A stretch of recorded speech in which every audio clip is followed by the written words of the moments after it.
Olá, sou a Sabrina Luz, eu sou fonoaudióloga e sou responsável pelo Serviço de Saúde Auditiva em Santa Catarina, na área técnica da saúde da pessoa com deficiência, na Secretaria de Estado da Saúde. Essa webconferência, ela tem como objetivo apresentar os fluxos da saúde auditiva e as mudanças no encaminhamento que foi aprovada na deliberação da CIB 230, agora em setembro desse ano. Então, vamos começar falando de 3 áreas que têm a relação com a saúde auditiva no Estado. Elas estão distribuídas desta forma para facilitar as ações, as atribuições, as competências. Então, nós vamos falar da triagem auditiva neonatal, do serviço ambulatorial de saúde auditiva e do serviço hospitalar de saúde auditiva. Então, a rede estadual da atenção da saúde auditiva, ela é composta de ações integradas em diferentes unidades de saúde e níveis de atenção. Então, tem relação desde a atenção básica, passando pela ambulatorial e pela hospitalar. Nós temos no estado atualmente 5 prestadores de saúde auditiva, que são eles: a Otovida, que fica em Florianópolis, a ADAVE, em Jaraguá do Sul, a Clínica Integrada do Oeste, em Chapecó, o Centrinho, em Joinville, e a Univale, em Itajaí. E nós temos uma unidade hospitalar, que é o Hospital Universitário da UFSC. Então, vamos falar da triagem auditiva neonatal. A triagem auditiva neonatal, ela faz parte da rede cegonha, mas ela respinga na área da deficiência porque a gente vai ver que alguns bebês que falham no teste, no reteste da orelhinha, eles precisam ser encaminhados para a saúde auditiva ambulatorial. A triagem auditiva, ela está pautada toda nas diretrizes do Ministério da Saúde, onde a gente encontra lá no site do Ministério da Saúde essas diretrizes. Então, o bebê, ele tem que fazer o teste e quando ele falha, ele vai fazer o reteste da orelhinha. Esse teste e o reteste, ele preferencialmente deve ser realizado na maternidade, no primeiro mês de vida, e deve ser feitas as análises dos critérios de risco. Então, quais são esses critérios de risco? Então, aqui eu coloquei alguns critérios de risco, como peso inferior a 1.500 gramas, o uso de medicação ototóxica, os bebês que ficam internados, que precisam fazer uso de medicação ototóxica por uso prolongado. São bebês que têm infecção congênita, sífilis, toxoplasmose, citomegalovírus, históricos de surdez, históricos na família, Então, entre outras, esses critérios de risco para deficiência auditiva vão pautar qual o protocolo que o profissional vai utilizar. Mas então, quando eu tenho um bebê que falha no teste, e aí ele vai fazer o reteste e falha novamente no reteste, e aí o que eu vou fazer com esse bebê? Então, o profissional que se encontra com o bebê que falhou no teste e no reteste, ele vai encaminhar esse bebê para o Serviço Ambulatorial de Saúde Auditiva. E aí que mudou, Então, nós tínhamos um encaminhamento anterior a este, e agora nós temos esse modelo de encaminhamento, que é encontrado lá na página da Secretaria, onde o profissional vai assinalar, nesse caso da triagem auditiva, o item 4, aquele recém-nascido que falhou no teste e no reteste. Então, o médico ou o fonoaudiólogo, que são os profissionais que vão realizar o teste, eles vão preencher o encaminhamento, vão assinalar o item 4, vão passar as orientações aos pais, Que orientações são essas? Que eles vão levar esse encaminhamento, que eles têm que levar a documentação, tanto do bebê, que é o CPF do bebê, levar o cartão nacional de saúde e o comprovante de residência, RG e CPF dos pais, junto com o encaminhamento, levam na Secretaria Municipal de Saúde. Então, qual é o fluxo? Então, nós temos a falha no teste e no reteste. Isso é bem importante falar, porque a gente tem hoje muitos bebês que foram encaminhados para o Serviço Ambulatorial de Saúde Auditiva, mas que eles passaram no teste. E aí esses bebês, eles não são elegíveis para o serviço ambulatorial, porque o nosso serviço ambulatorial, como eu vou falar depois, ele é para pessoas que têm deficiência auditiva. Então, se esse bebê já passou no teste, ele não tem indicação de aparelho auditivo. Por isso que a gente vai receber lá no serviço ambulatorial apenas os bebês que falharam no teste e no reteste, né? Porque aí sim existe uma suspeita de que esse bebê pode ter uma perda de audição.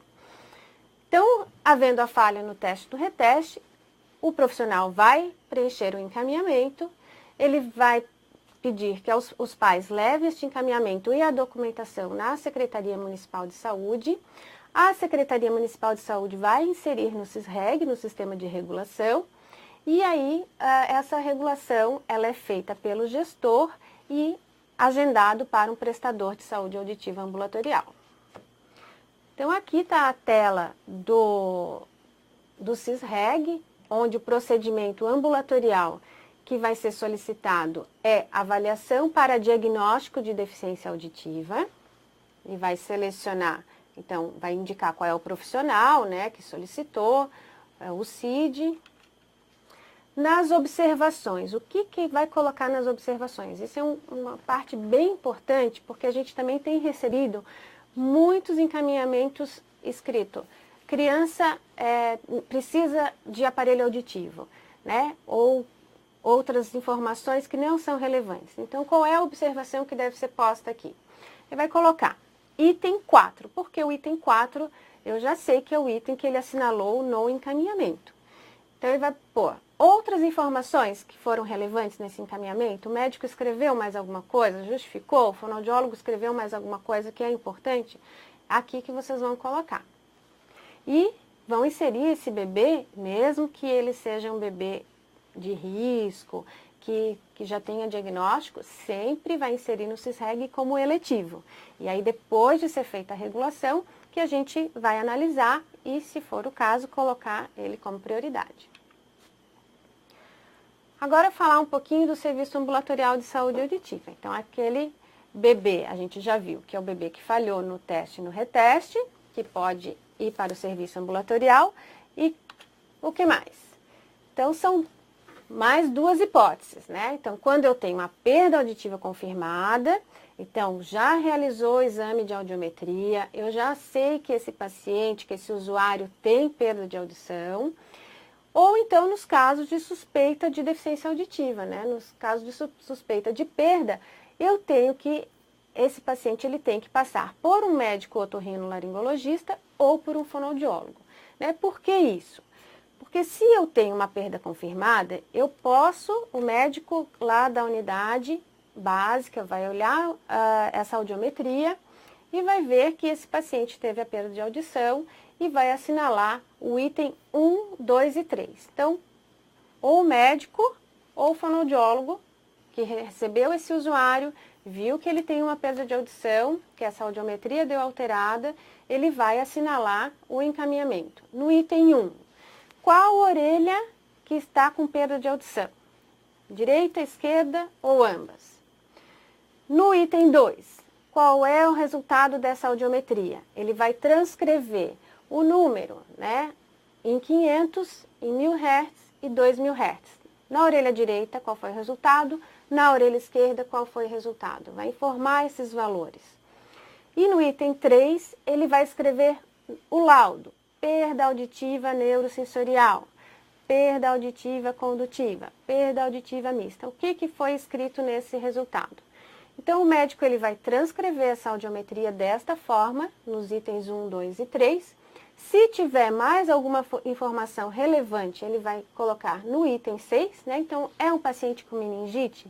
Meningite, a gente sabe que os casos de meningite com perda de audição, eles são os critérios prioritários para agendamento. Então, por isso que se o médico assinalar como meningite, a primeira vaga que tiver já para o prestador, ele vai ser inserido e vai ser agendado.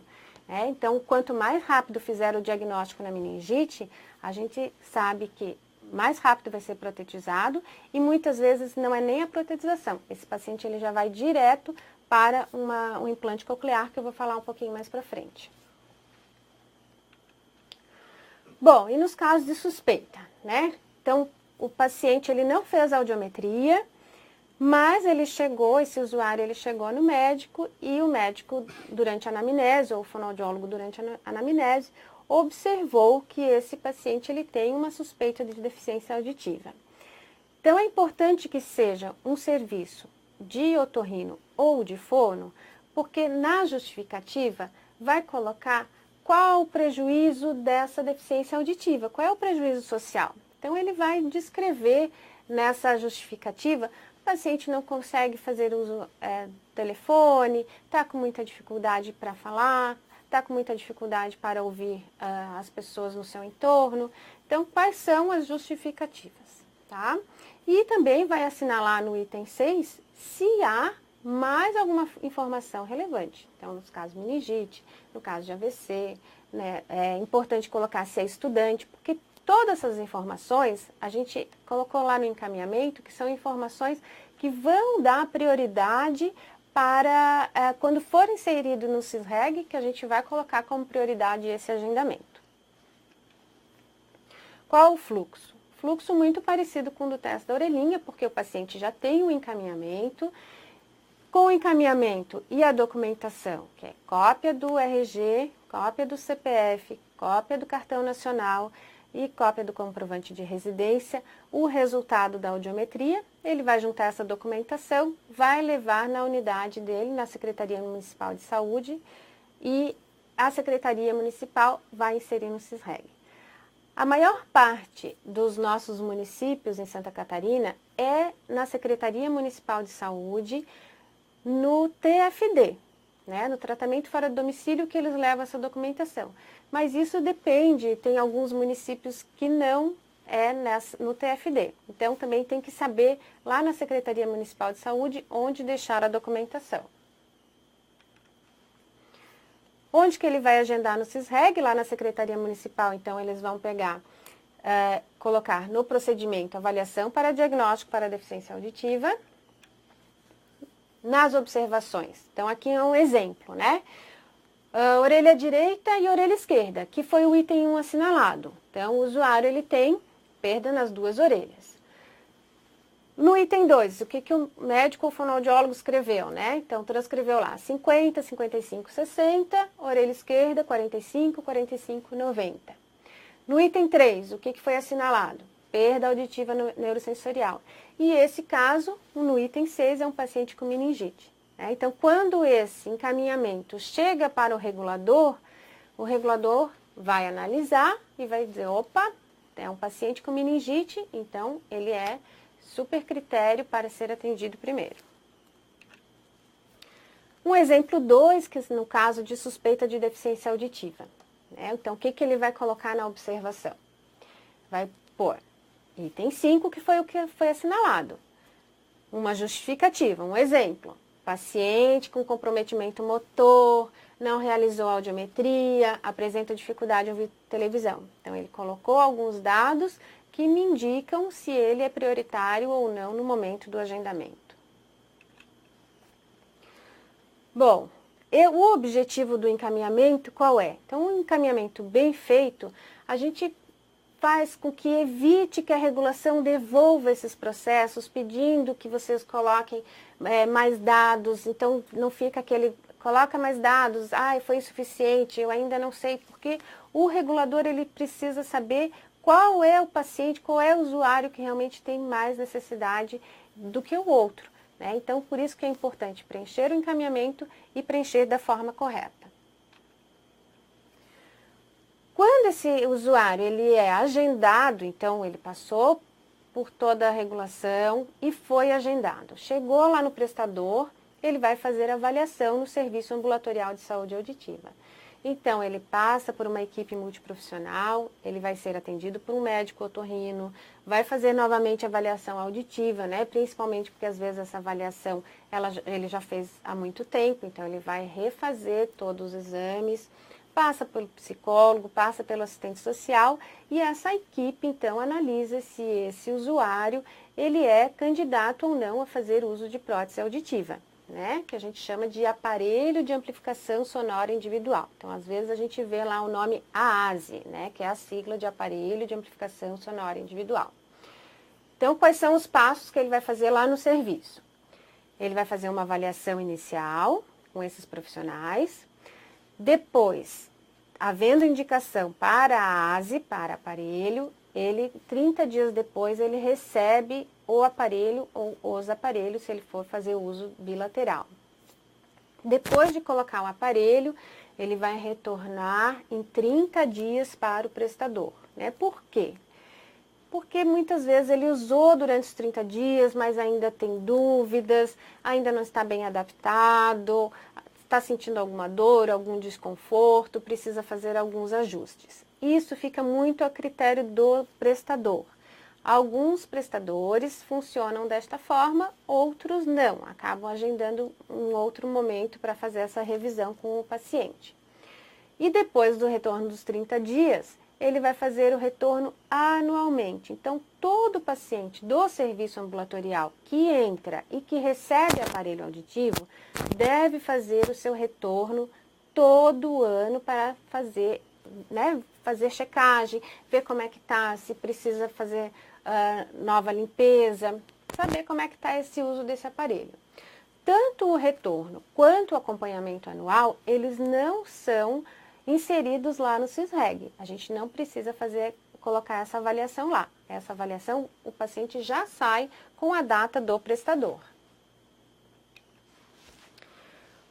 Um outro momento que a gente tem dentro do serviço ambulatorial é o fato de quando o paciente precisa de reposição, né? Então, ele precisando de reposição, em 2 casos que ele vai poder fazer essa reposição. Ou no caso de orçamento, então esse aparelho ele precisa de conserto, ou no caso de perda ou furto. Então, em ambos os casos, né, conserto desde que esse aparelho não esteja mais na garantia, ele pode repor o seu aparelho auditivo. Então, no caso de orçamento, no caso de falha técnica do aparelho auditivo, né, ele tem conserto, já passou o prazo de garantia, e esse paciente, então, levou para uma assistência técnica, a assistência técnica fez um laudo, fez um orçamento, e esse orçamento ele tem que estar 60% acima do valor de um aparelho tipo A, lá da tabela SIGTAP. Então, esse valor, atualmente, é R$ 315. Então, se o orçamento dele tiver nesse valor acima de R$ 315, ele pode fazer a reposição do aparelho.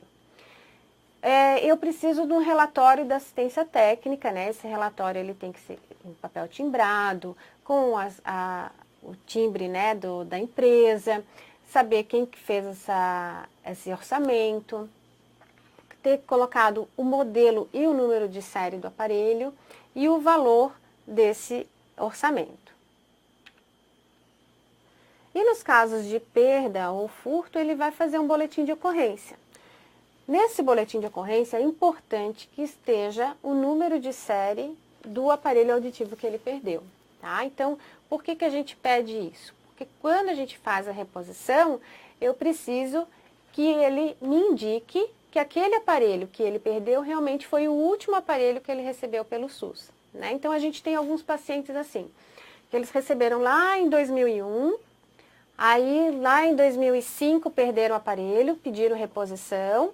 Aí em 2018 eles perderam novamente, pedindo novamente a reposição. Mas este número de orçamento é lá do aparelho de 2001 que ele já pediu reposição. Daí não dá, tá? Então a gente precisa que este aparelho que ele pede a reposição seja do último aparelho que ele recebeu. Como que a gente faz para pedir essa reposição? Tá? Então, o paciente tem o BO ou o orçamento, vai levar na Secretaria Municipal, a Secretaria Municipal vai inserir no CISREG e vai ser regulado. Olha lá, da mesma forma, onde é que ele vai colocar a reposição? No avaliação para diagnóstico da deficiência auditiva. Esse é o procedimento que ele vai pedir. E nas observações, o que vai colocar? Vai dizer o que o paciente entregou. Reposição por orçamento, valor tal, número de série do aparelho. Ou reposição por BO,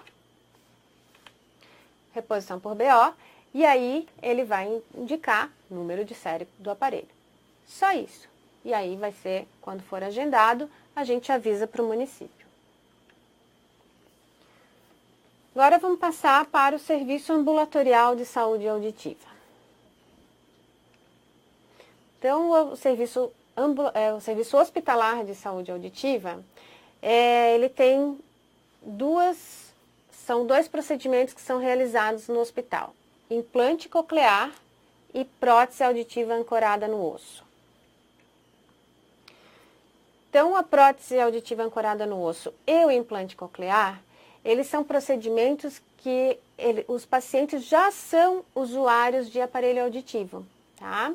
Então, em ambas as formas, o paciente, mesmo que ele passou por uma outra unidade hospitalar ou por um ambulatorial e que se viu a necessidade de indicar esse implante coclear ou prótese ancorada no osso para o paciente, tem primeiro que ser encaminhado para um serviço ambulatorial, porque ele tem que fazer toda a avaliação com a equipe multiprofissional e muitas vezes, como nos casos de implante, fazer primeiro o uso de aparelho auditivo para depois fazer a cirurgia de implante coclear. Então, mesmo que esse paciente seja encaminhado para implante ou para prótese ancorada, ele só vai para o serviço hospitalar se ele passou pelo ambulatorial primeiro. Então, esse encaminhamento, ele vem do Serviço Ambulatorial de Saúde Auditiva, passa para o gestor estadual analisa o processo junto com a equipe do HU, faz primeiro uma triagem para saber se realmente esse paciente ele tem critérios para serem encaminhados para o serviço hospitalar, e aí ele vai ser agendado no CISREG. Então, esse paciente do serviço hospitalar, ele não passa diretamente de uma unidade hospitalar para outra unidade hospitalar. Ele tem que passar primeiro pelo serviço ambulatorial para que a equipe possa fazer toda a avaliação e, se caso for necessário, primeiro indicar um aparelho auditivo, fazer o uso do aparelho e depois disso ser encaminhado para implante coclear. Então, era isso, aqui fica o nosso contato, né? A Jaqueline Reginato é a coordenadora da rede da pessoa com deficiência, lá da secretaria, que tem os nossos telefones, e eu sou coordenadora da saúde auditiva. Então, também fica meu telefone e o meu contato, caso vocês tenham alguma dúvida.